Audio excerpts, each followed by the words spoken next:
सेवा करदे नाग ज मिलदे लैंदे दलसियां पाई। सेवा करदे नाग ज मिलदे दुद्ध दियां लस्सियां पाई। झंडे चाढ़दे मत्थे टेकदे सुरगल लैन मनाई। झंडे चाढ़दे मत्थे टेकदे सुरगल लैन मनाई। जिने घरे विच बावा खेड़दा कमी किसै दी उनाई। जिने घरे विच सुरगल खेड़ै कमी किसै दी नाई। बाबा बाबा रक्षा करो, इसको किसी जहरीले सांप ने डस लिया है बाबा। चिंता मत कर, बाबा जी के दरबार में पहुंच गए, डरने की कोई बात नहीं।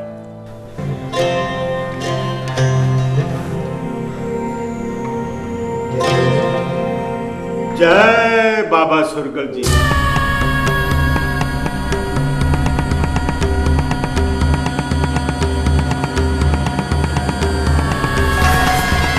जय बाबा, जय बाबा सुरगल।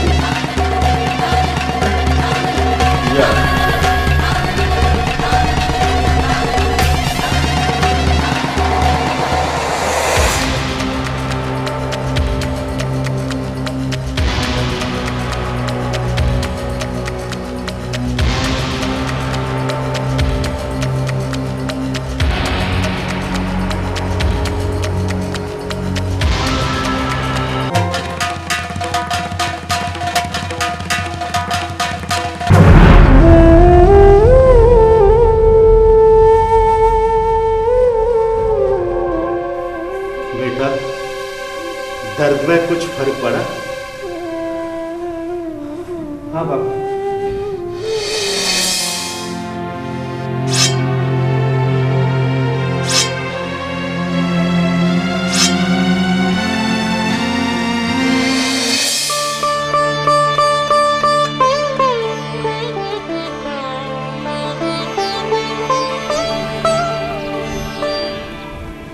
लो, इसे पानी पिला।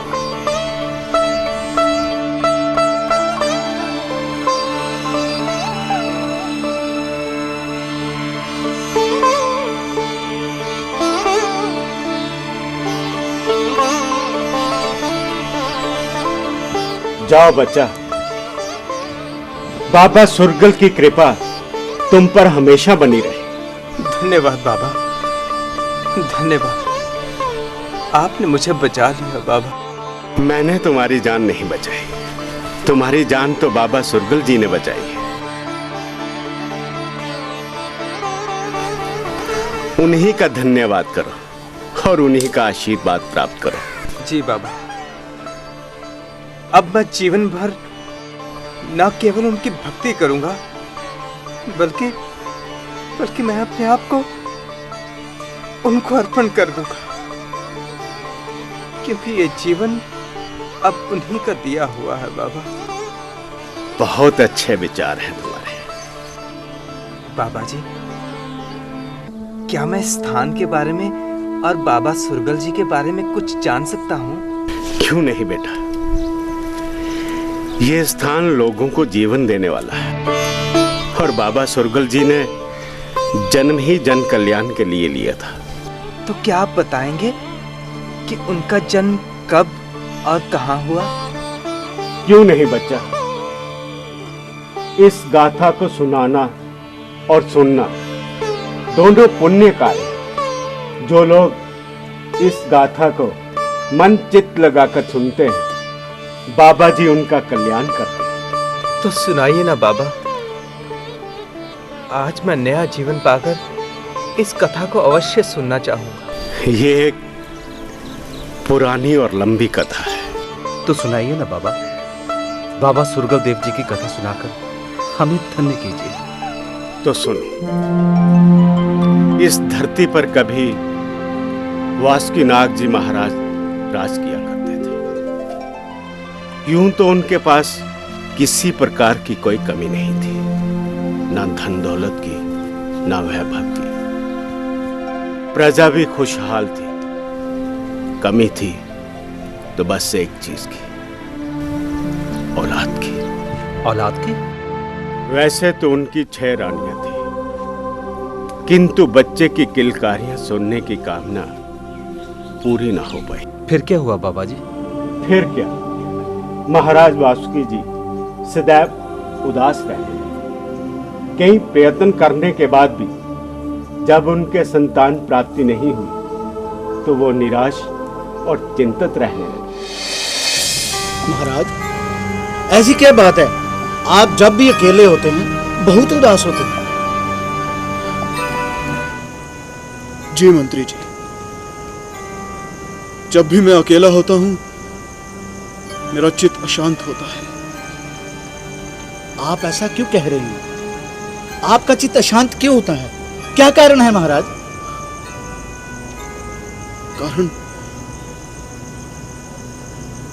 मेरे भाग्य में संतान का सुख ना होना, यही कारण है। पता नहीं कब प्रभु मुझ पर दया करेंगे। महाराज की जय हो। कहो सैनिक। काशी से पंडित जी आए हैं। उन्हें आदर सत्कार के साथ ले आओ। जी महाराज।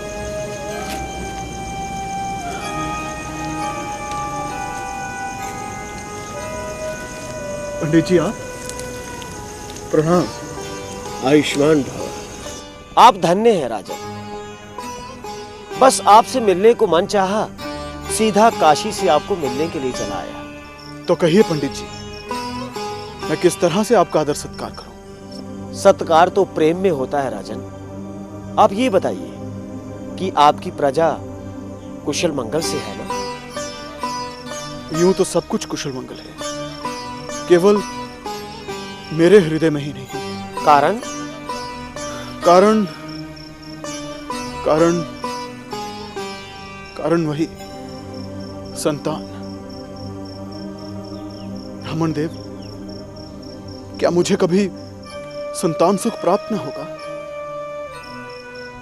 कहिए ब्राह्मण देव, आप चुप क्यों हो गए और यूं चिंता में भी डूबे लग रहे हैं? समस्या है राजन, इसीलिए हम आपसे कुछ कह नहीं पा रहे हैं। आप कहिए पंडित जी, जो कुछ हमारे भाग्य में लिखा है वे झिझक कहिए। सत्य ये है राजन कि 6 रानियों में से आपको किसी से भी सुख संतान की प्राप्ति नहीं होगी। क्या? जिसे आप अपना उत्तराधिकारी बना सके। लेकिन इसमें परेशानी की कोई बात नहीं है, इसका समाधान है। नैमल नाम की राजकुमारी से आपको सुख संतान की प्राप्ति हो सकती है। उस कन्या को शिवजी का वरदान है, 2 पुत्रों का वरदान।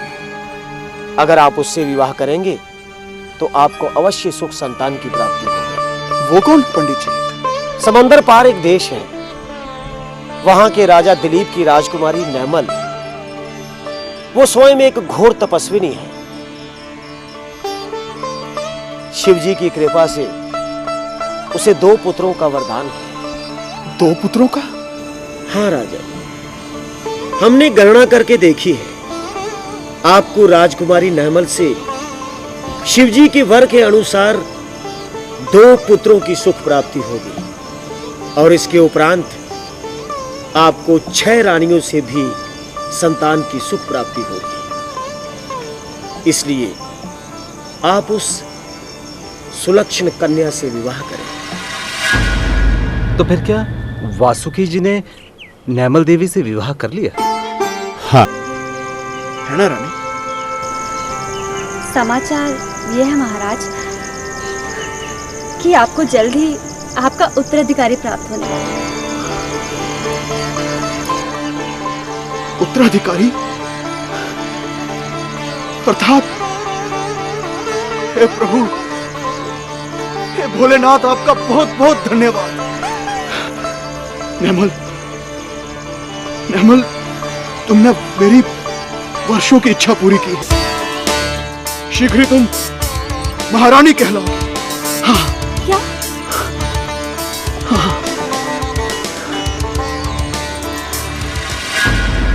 असत्य क्या है?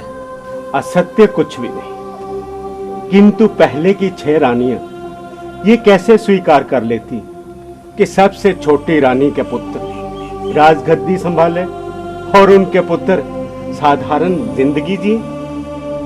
फिर क्या हुआ बाबा जी? फिर वही हुआ जो महलों में होता है और जो लालच करवाता है। पंडित जी अब तक आए क्यों? पता नहीं महारानी जी, उन्होंने आने का वचन तो दिया था। तो फिर अब तक क्यों नहीं आए? तुमने समय और स्थान ठीक से तो बता दिया था ना? जी महारानी जी, हो सकता है वो किसी अन्य कार्य में। हमारे इस कार्य से बड़ा और क्या कार्य हो सकता है सेविका? तुम ठीक से समझ नहीं पा रही हो।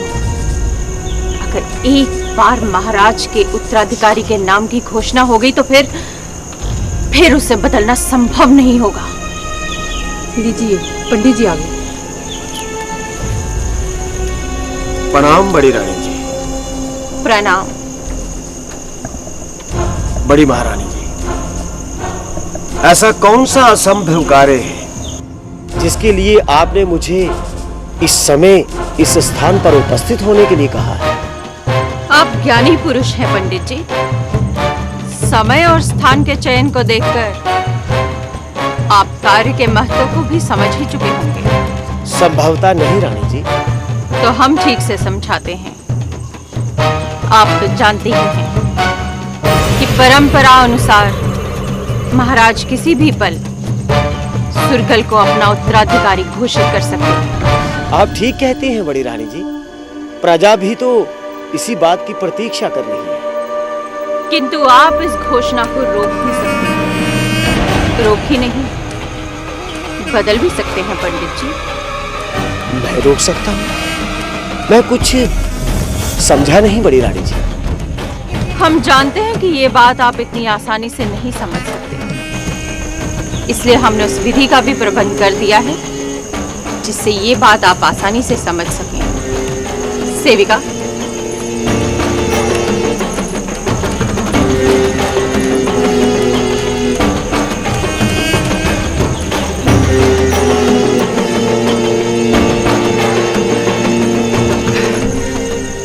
आप आदेश दें बड़ी रानी जी। सुरगल किसी भी प्रकार उत्तराधिकारी नहीं बनना चाहिए।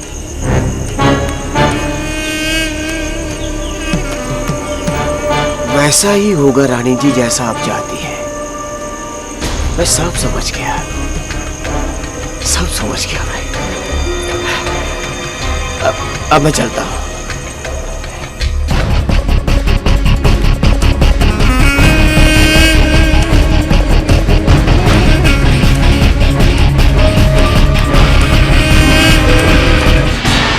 फिर क्या हुआ बाबा जी? फिर एक अनहोनी हुई।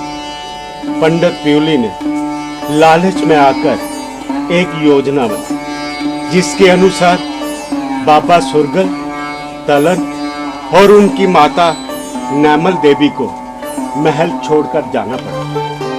उसने एक ऐसा चक्र चलाया जिसके कारण महाराज वासुकी भी विवश हो गए। ये आप क्या कह रहे हैं पंडित जी? ये मैं नहीं कह रहा राजन, ये तो शास्त्र कह रहे हैं कि आपके दोनों पुत्र सुरगल और तल्लन गंडमूल नक्षत्र में पैदा हुए हैं। इसलिए ये दोनों माता पिता के लिए ही नहीं अपितु राज्य के लिए भी अहितकारी है। हे भगवान, ये तूने क्या किया? संतान सुख देकर मेरे चित्त को शांति से वंचित रखा। पंडित जी, आप एक बार फिर से देखकर बताइए, कोई तो उपाय होगा। उपाय तो है राजन, लेकिन है कठिन। पंडित जी, सुरगल और तन्नल को बचाने के लिए मैं कठिन से कठिन उपाय करने के लिए तैयार हूं। तो सर्वप्रथम आपको अपनी रानी नैमल को अपने मायके वापस भेजना होगा। भिजवा दूंगा। आगे कहिए। फिर अपने दोनों पुत्रों को रेशम के कपड़े में लिपटाकर, चंदन के संदूक में लिटाकर नदी में प्रवाह करना पड़ेगा। इसी से आपके राज्य में आपकी प्रजा विनाश से बच सकती है। नहीं पंडित जी, नहीं नहीं, ऐसा मैं कैसे कर सकता हूं? आपको ये अवश्य करना होगा राजन, अवश्य करना होगा, अन्यथा सर्वनाश हो जाएगा, सर्वनाश। फिर क्या किया वासुकी जी ने? पंडित जी की बात मान ली? हृदय पर पत्थर रखकर महाराज वासुकी जी ने पहले तो नैमल देवी को मायके भेजा और उसके बाद सुरगुर और तलन को पंडित पिहुली की बताई विधि के अनुसार नदी में प्रवाह दिया। क्या कहा आपने? दोनों बच्चों को नदी में प्रवाह कर दिया? हाँ, किंतु प्रभु की लीला भी न्यारी है। विधि के विधान को कोई बदल नहीं सकता। क्या मतलब? मतलब ये कि नदी में बहता हुआ वो संदूक बच्चों के मामा तेजो के साथ जा टकराया, जो उस समय नदी में स्नान कर रहा था। वाह, भगवान की लीला भी अपरंपार है। वो कहते हैं ना कि मारने वाले से बचाने वाला बड़ा होता है। सत्य कहा आपने। और फिर प्रभु की लीला देखिए, दोनों बच्चे अपने मामा के पास पहुंच गए। उसके बाद क्या हुआ बाबा? और उसके बाद तेजो ने दोनों बच्चों को घर में जाकर अपनी बहन नैमल के सामने रख दिया, ताकि वो उन्हें अपने बच्चों के समान समझकर उनकी देखभाल करे। पर जब नैमल ने इन बच्चों को यानी सुरगुर और तलन को देखा, इस अवस्था में देखा, तो वो बहुत चक्की रह गई।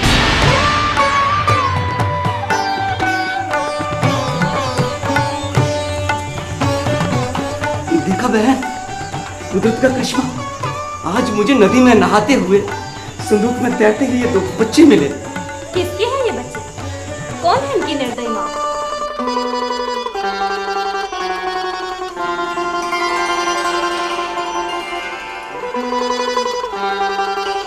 अरे अरे, ये तो मेरे बच्चे हैं, सुरगुर और तल्लन। समझ गई,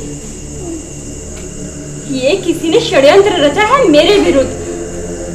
परंतु दुख की बात तो ये है कि महाराज की आज्ञा के बिना ये संभव नहीं है।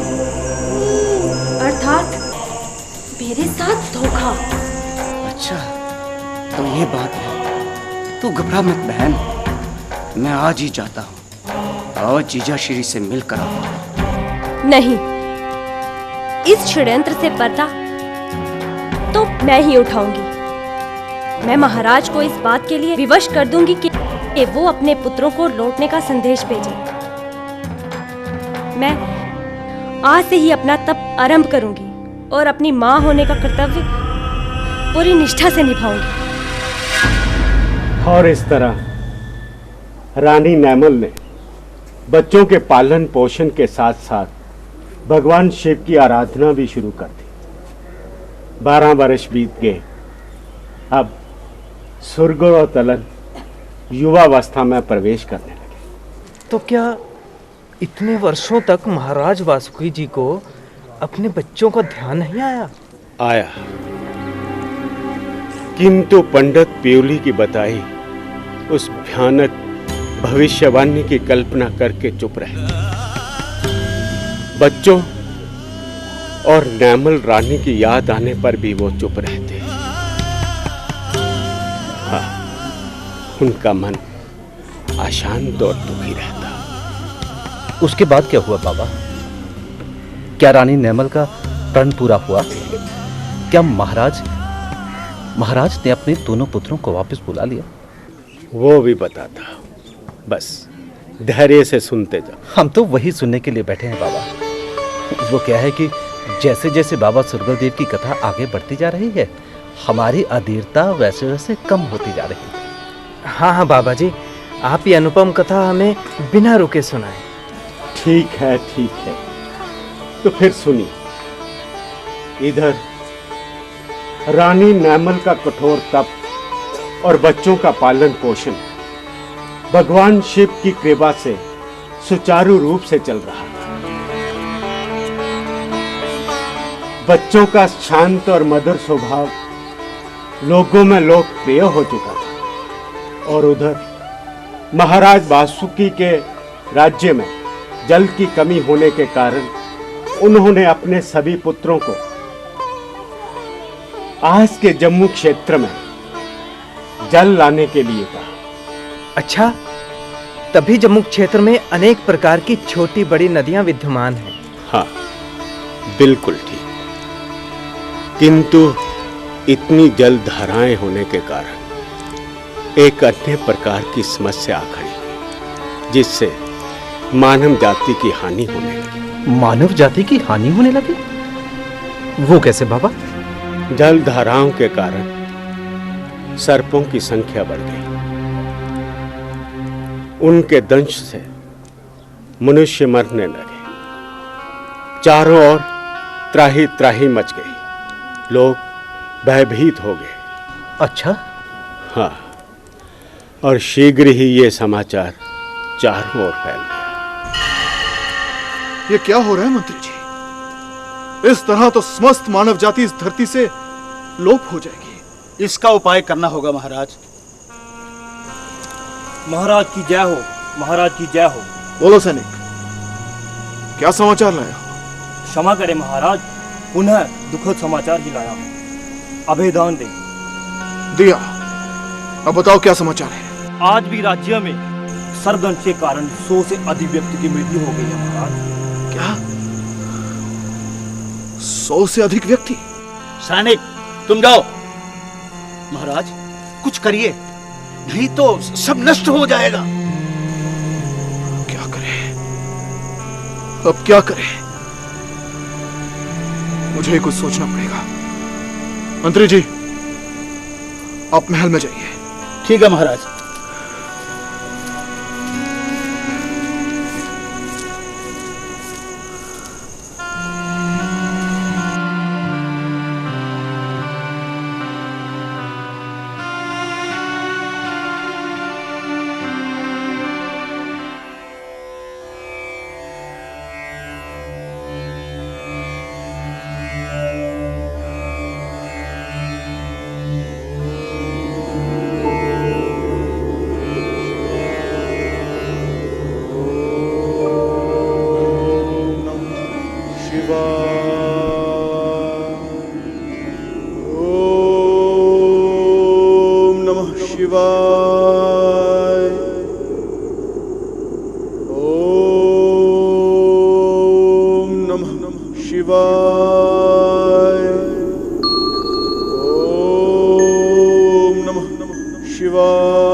आंखें खोलो बासुकीनाग।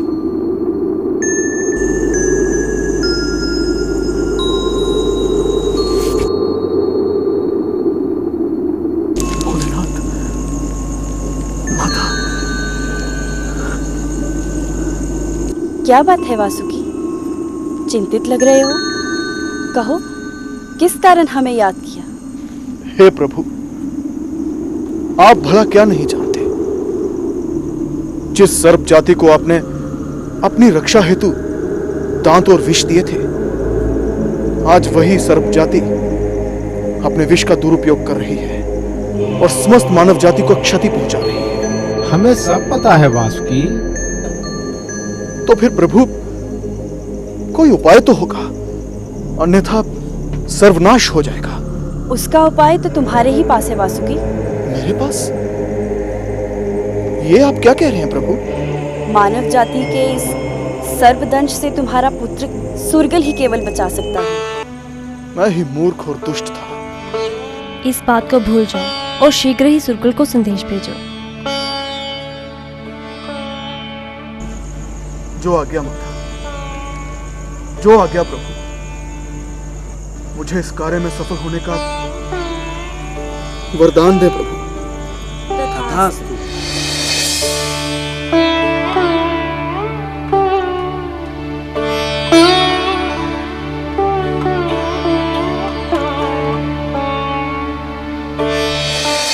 इस प्रकार जब महाराज ने शिव के बताए अनुसार संदेश भेजा तो बाबा सुरगल, तलन और रानी नैमल जब महलों में पहुंची तो उनका बहुत आदर सत्कार और सम्मान हुआ। तो फिर क्या उन्होंने सर्पदंश रोकने के लिए बाबा सुरगल से कहा? ये बात सर्वविदित हो चुकी थी।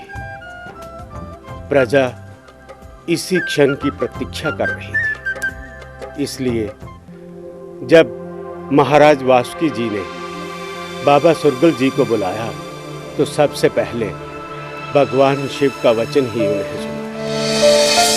मेरे लिए क्या आज्ञा है? नहीं पुत्र, ये मेरी आज्ञा नहीं, अपितु प्रभु की इच्छा है। भगवान भोलेनाथ भी यही कहते हैं कि सुरगल का जन्म ही जन कल्याण के लिए हुआ है। आप आज्ञा दे पिताजी, मुझे क्या करना होगा? पुत्र, तुम्हें तो विलक्षण शक्ति प्राप्त है जिसके बल पर तुम समस्त प्रकार के विष का निष्करण कर सकते हो।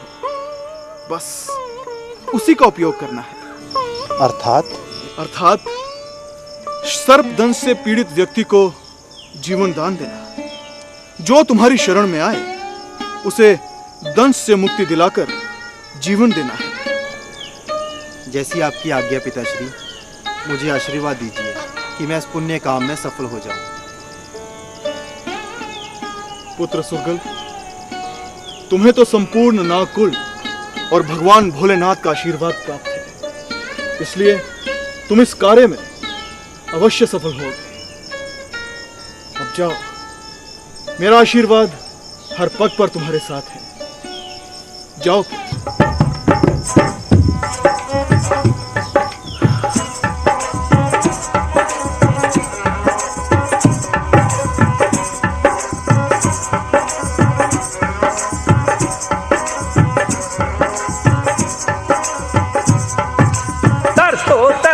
चलिया बाबा गंगा किनारे आई,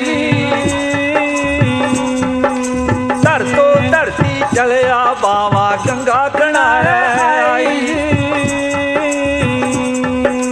हरी पौड़ी पर सुरगल बाबा बैठो चापी लाई। मल देवी दी पूजा करता गंगा किनारे जाई।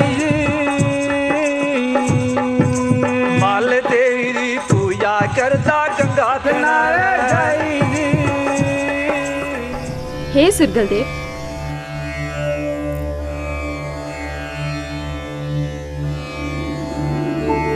मैं तुम्हारी तपस्या से प्रसन्न हूँ। अपना प्रयोजन बताओ और वर मांगो। हे मल देवी, आपको तो ज्ञात है कि मैं पिताजी की आज्ञा के अनुसार मानव जाति को सर्पदंश से मुक्ति दिलाने को निकला हूँ। बस इसी कार्य को सिद्ध करने के लिए मुझे उपयुक्त मार्ग सुझाएं। तो सुनो सुरगल देव, तुम्हें किसी सुयोग्य गुरु को धारण कर 12 वर्ष तक तपस्या करनी होगी, क्योंकि जो तपस्या तुमने अभी तक की वो बिना किसी गुरु को धारण किए की है। तो फिर आप मुझे वो सुयोग्य गुरु भी बता दीजिए मल देवी। गंगा के किनारे एक वन में एक महान तपस्वी बाबा गोरखनाथ जी हैं। उनके मार्गदर्शन से तुम्हें तुम्हारे कार्य में सफलता मिलेगी।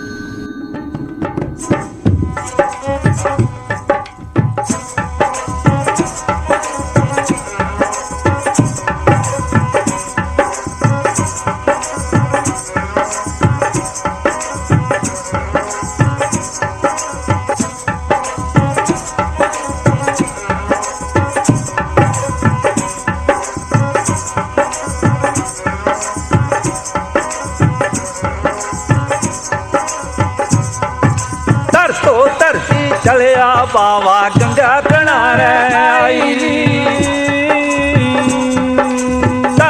धरती चलिया बाबा बावा गंगा किनारे मारी कुंजा बैठा बाबा गोरख पूजा लाई मारी कुंजा बैठा बाबा गोरख पूजा लाई। गुरुवर प्रणाम।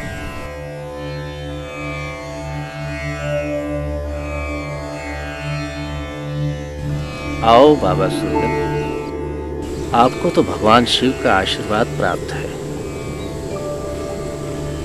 इसलिए आपके कार्य अवश्य सिद्ध होंगे। किंतु उसके लिए मुझे आपके मार्गदर्शन की आवश्यकता है। हे गोरखनाथ, मुझे अपना शिष्य स्वीकार करें, मैं धन्य हो जाऊंगा। धन्य तो मैं हो रहा हूँ बाबा सुरगल। तुम जैसे योग्य तपस्वी को अपना शिष्य बनाकर। सुनो सुरगल, तप में बड़ा बल होता है। आपको अपनी माता द्वारा सिद्ध किए गए पंचाक्षरी मंत्र को ध्यान लगाकर जाप करो। आपका मनोरथ शीघ्र ही पूरा होगा। जो आज्ञा गुरुदेव। किंतु एक प्रश्न है गुरुदेव, क्या कोई ऐसा उचित स्थान है जिस स्थान पर मैं निर्विघ्न तप कर सकूं? हाँ,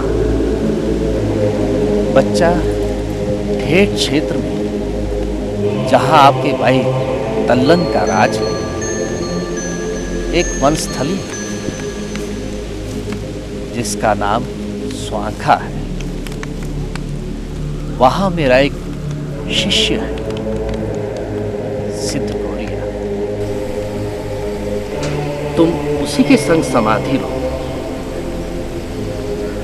तुम्हारा कल्याण हो जाएगा। जैसी आपकी आज्ञा गुरुदेव।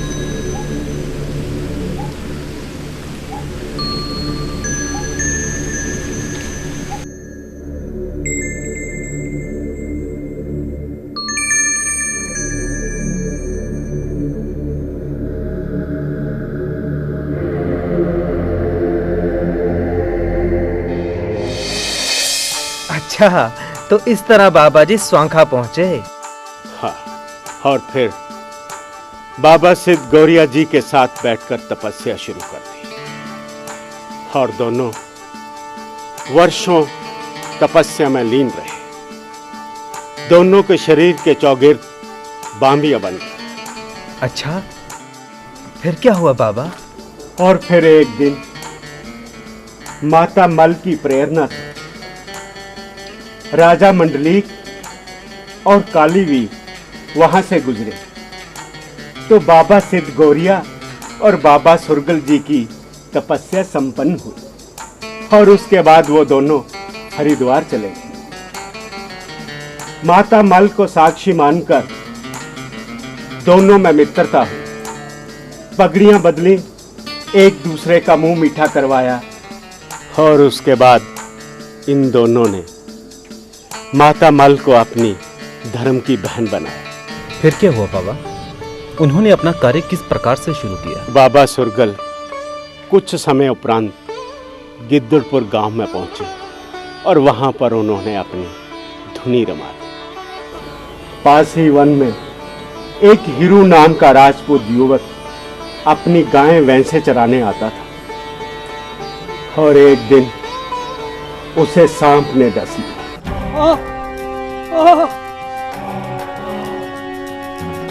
मुझे सांप ने काट लिया है।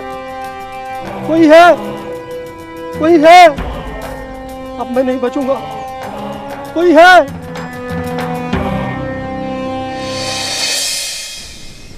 यदि तुम मेरी पूजा अर्चना करोगे तो मैं अवश्य तुम्हें बचा लूंगा।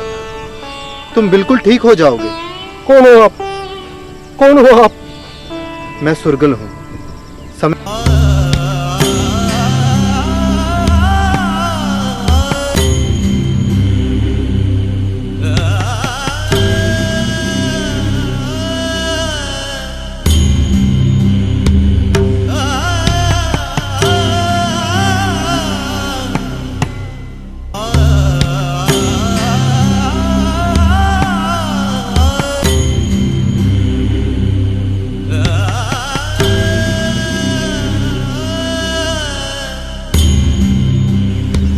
मैं ठीक हो गया बाबा,